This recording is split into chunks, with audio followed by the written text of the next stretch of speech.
আসসালামু আলাইকুম ভিউয়ার্স। আশা করি আপনারা সবাই ভালো আছেন। তো আজকে রাতে আমি পাখিকে থায়ামিন দিয়ে দিতেছি প্রতি ১ লিটার পানিতে ১ গ্রাম করে।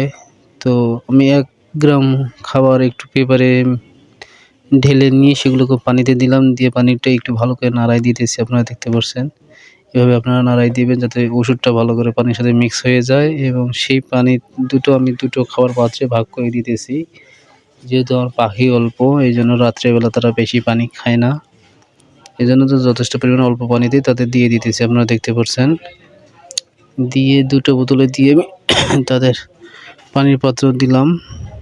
খাবার লেগে দিলাম। লেগে দেওয়ার পরে এখানে আমি পাথর দিব যাতে সেখানে তারা পড়ে মারা না যায়। যেহেতু এখনও আমার পাখিগুলো অনেক ছোট আছে।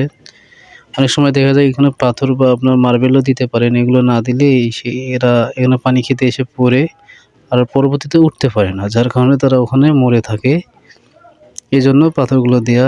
এই যে সে আমার ব্রুডিং ঘর আপনারা দেখতে পারছেন। এখানে আমি কাপড় দিয়ে ঢেকে রেখেছি। আলহামদুলিল্লাহ পাখিগুলো আগের থেকে অনেক সুস্থ আছে। এই ঠান্ডার মাঝেও আমি পাখিগুলোকে সুস্থ রেখেছি এই ব্রুডিংয়ে। সারাক্ষণ লাইট জ্বালানোর মাধ্যমে। আমার যখন লাইটে কারেন্ট চলে যায় তারপরেও আমি বিকল্প বুদ্ধি হিসাবে আইপিএস রেখেছি যাতে কারেন্ট চলে গেলেও লাইটটা জ্বলে থাকতে পারে। আর পাখিগুলোকে যাতে ঠান্ডা না লাগতে পারে। আপনারা অবশ্যই জানেন এদের ব্রুডিং অবস্থায় ঠান্ডাটা এদের প্রধান শত্রু। এর